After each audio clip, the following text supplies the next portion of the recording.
Leah, welcome to the Find Me the Money podcast. Leah Wietholter is my friend and the CEO of Workman Forensics in Tulsa, Oklahoma. She's a certified fraud examiner and a private investigator, and she is an expert in following patterns to find money. While working for the FBI, she discovered that she had an interest in forensic accounting, so she went on to work at a public accounting firm doing forensic accounting, and she started Workman Forensics in 2010. Now, Leah created something super cool. It's the investigation game, and it's a tool to teach people how to investigate fraud. She also has the Data Sleuth podcast, where all things related to investigations are discussed with industry experts. Leah has literally written the book on forensic accounting with her book, Data Sleuth, Using Data in Forensic Accounting Engagements and Fraud Investigations. It's literally the best book that has ever been written on forensic accounting. I know this. And if you ever wanted to learn how to investigate fraud, no matter how much or how little forensic accounting experience you had, this would be the book to read. Well, Leah, that was a fun introduction to do. Thank you so much for being here. Thanks so much for having me. And yes, it has been a very interesting career, to say the least. Well, it's fun because, there are a lot of similarities between our careers. So we seem to relate to so much and approaches to cases and things like that. And I think that you and I were talking about people finding their own money in their divorces before most of the people in our line of work, because what we do is really specialize in complicated money cases. Certainly forensic accountants are needed, but I tell people that probably 90% of divorce cases are ordinary and uncomplicated, and therefore you don't actually need a forensic accountant. Do you agree? I do agree. Yeah. I do think that especially if there's not a business involved where the, divorcing parties own a business, I think that either an individual in the case or, in the divorce case can really uncover hidden money or understated income on their own. So if I were going to ask you who is a candidate to find their own money in their divorce, you've already said someone who doesn't have a business involved, because that's usually kind of a whole different animal. But okay, so we don't have a business involved. How will I know? Like, what should I look for in my situation to know if I could do this myself? Yeah, I think that if you are willing to learn I think it just starts with the willingness to learn. I don't think that it requires any special magic or special sauce or degrees just to be able to look at bank statements, maybe some credit card statements, and pay stubs. I really think that the majority of questions that I've been asked in divorce cases, and again, we're just talking about those without a business, but the majority of those questions really can be answered by the individual themselves. And as long as they have the patience and the willingness to learn, okay, what does this bank statement information tell me? I think that they can really answer a lot of those questions. Okay, now the Find Me the Money podcast is really for women. So I am going to be talking today about women finding money in their divorces and husbands hiding money. So guys, if you're out there listening, don't get offended. Just know that we're speaking mostly to women. Leah, what kinds of things, what kinds of hidden things should a woman be looking for in her divorce when it comes to the money? One of the things that I think is most common is understated income. And I think that if a husband has been planning a divorce, that they might look for diverting income to a bank account, especially if the husband controls the money, right? So let me kind of back up and preface this as well. So if the wife controls the money and is very familiar where the money goes, it's not to say that the husband couldn't be planning and diverting income, but I'm really talking about when the husband controls the money and then starts planning for this divorce. I think understated income is a really big area to look at. And of course, that's going to drive any support. And so that's going to be really important going forward. And I think one of the most, the simplest way to do this, and it can start off so simple. So it would be going into, especially now that as an employee, we can control where our money's going, like what bank accounts or what retirement accounts. I can do that just by logging into my payroll account or with this online access, right? So I can just go in and take a portion of my net payroll and start diverting it to a bank account that my spouse doesn't know about.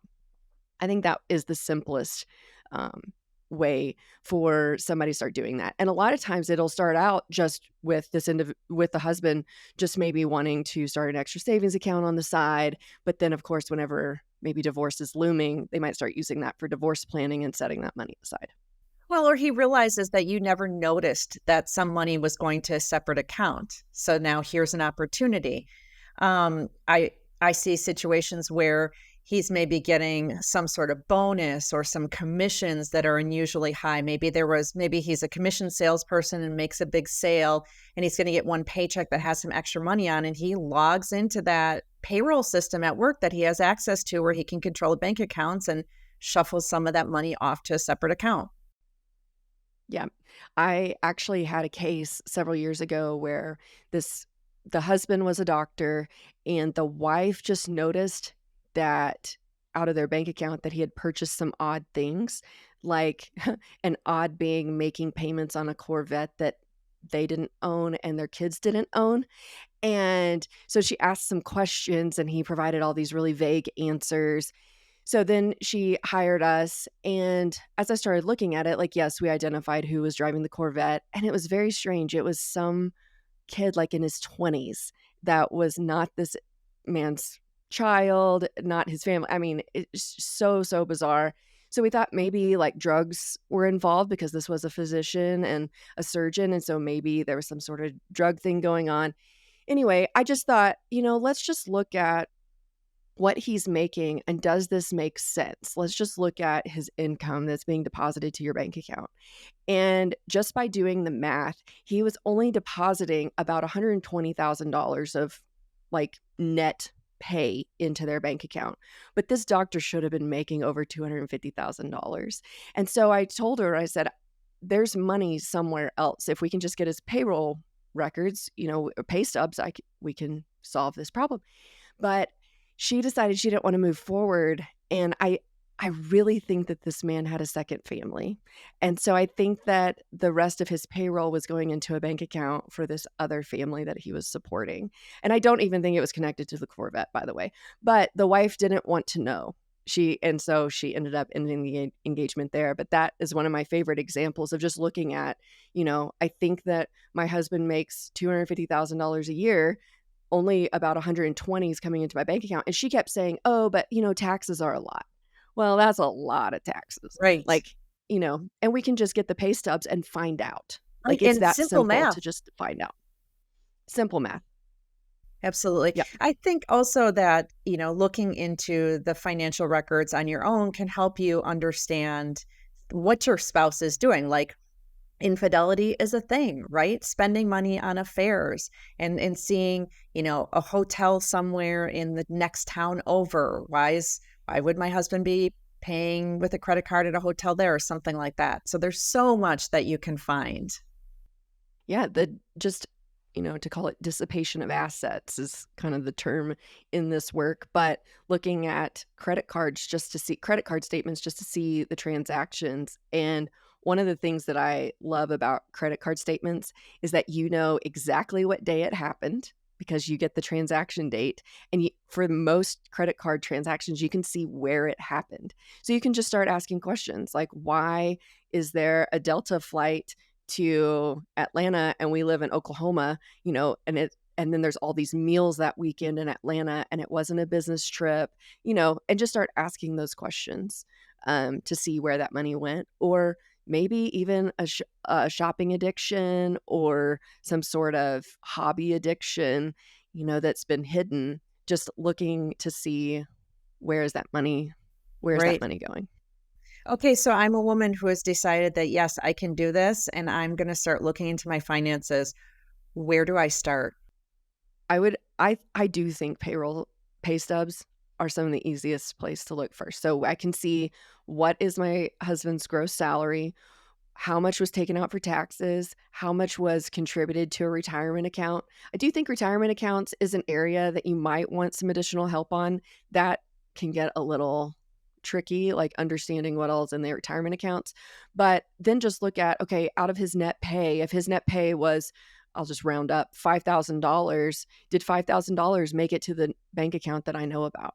And if it didn't, start asking questions about where did it go. And I know on my pay stubs, just for myself, it will show where, like if I split it between several different bank accounts, it will tell me which bank accounts those are. And then I can use that information to ask my attorney for help, either getting that information through subpoena or even through a production request.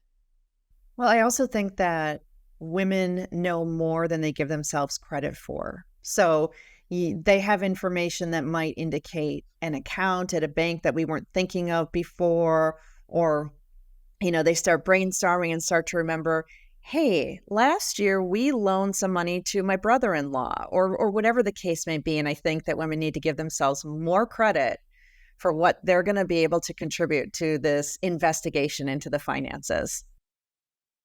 That's a great point. And an example I have of this was a client remembered that her husband was an attorney. And so he had his hands in a lot of different things, obviously. And he knows how to set up businesses. And then he was always looking for investments. And she said, I think I remember that he and his buddies got into investing into startups.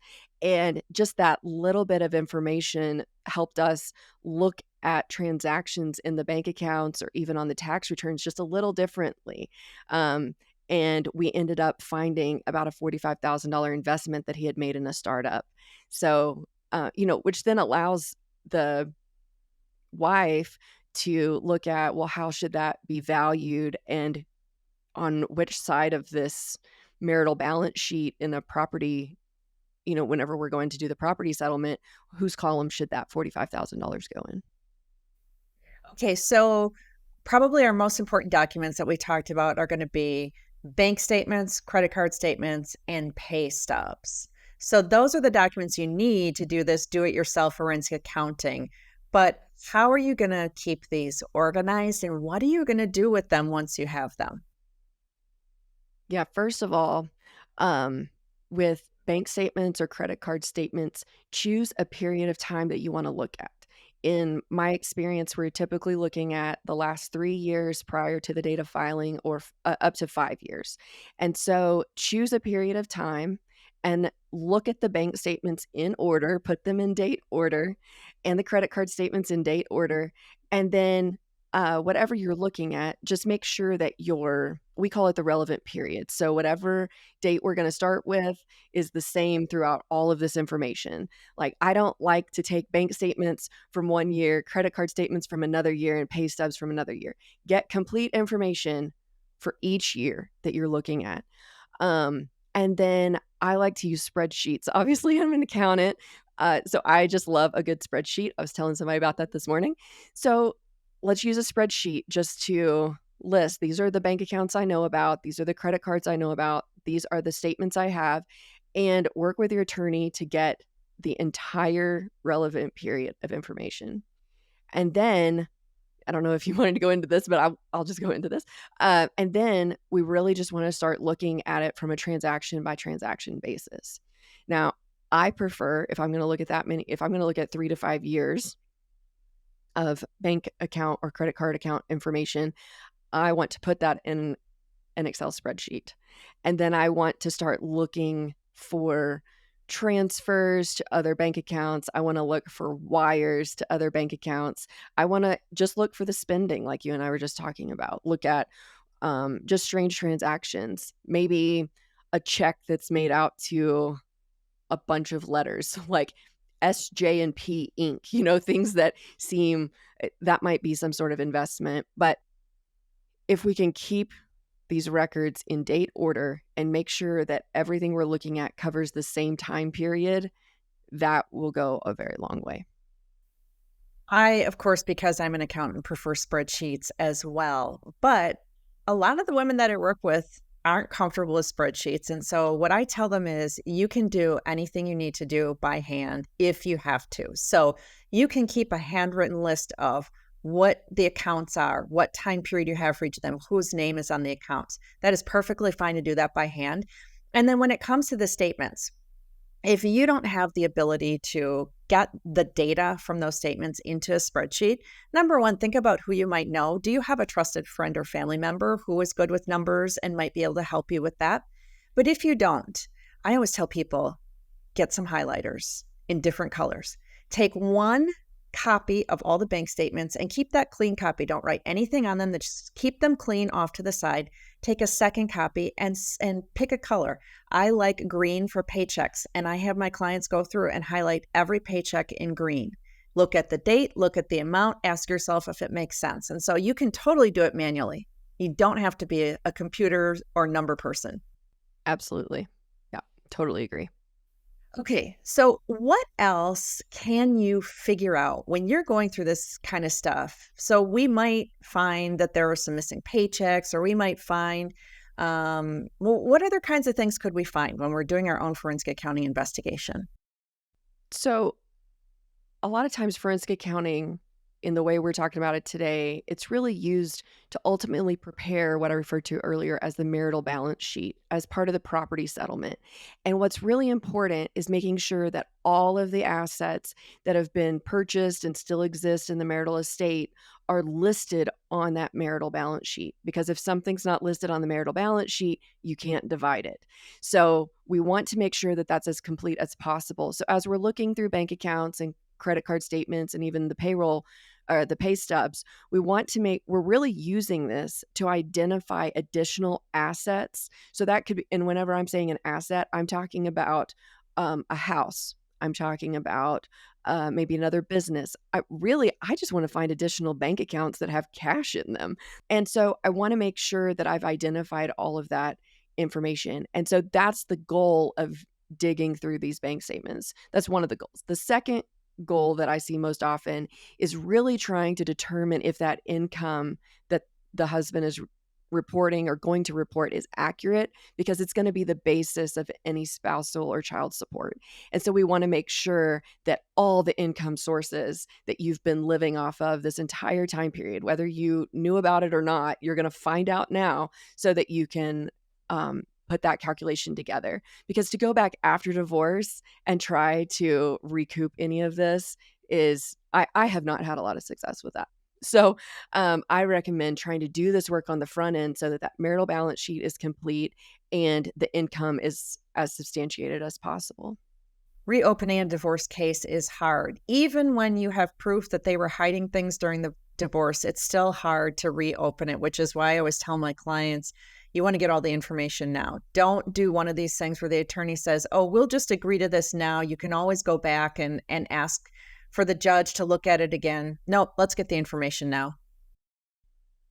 And I've sat in mediations with clients. I actually do that quite a bit in divorce, or when I was doing more divorce work. And I think you should take all the time you want. I don't think, like, if you just feel like some of your questions are not being answered or you feel like something is still missing, it's really easy in that mediation, in that conference room in a mediation, to feel the pressure of the other side. Let's just get this over with. But if you really feel like there are things you still don't know, take your time. I mean, yes, you're probably going to have to pay more attorney's fees, but if you think that that's worth it, take your time. Don't let even your own attorney pressure you into making a settlement that you're not comfortable with, because like you said, after the fact, it's very difficult to get it open and it's going to be a lot more expensive than doing it, taking your time on the front end. If your husband wants you to hurry up and settle, then he can hurry up and get you the information that you need. I love that. Yes, exactly. Okay, so what should a woman going through a divorce be presenting to her attorney when she's done with all this work? Because sometimes I see them struggling with knowing how to put together this evidence in a way that it can really be used to their advantage in their case. I think if you can, and even if you're highlighting, because I love that example, having different colors of highlighters for whatever you're looking for.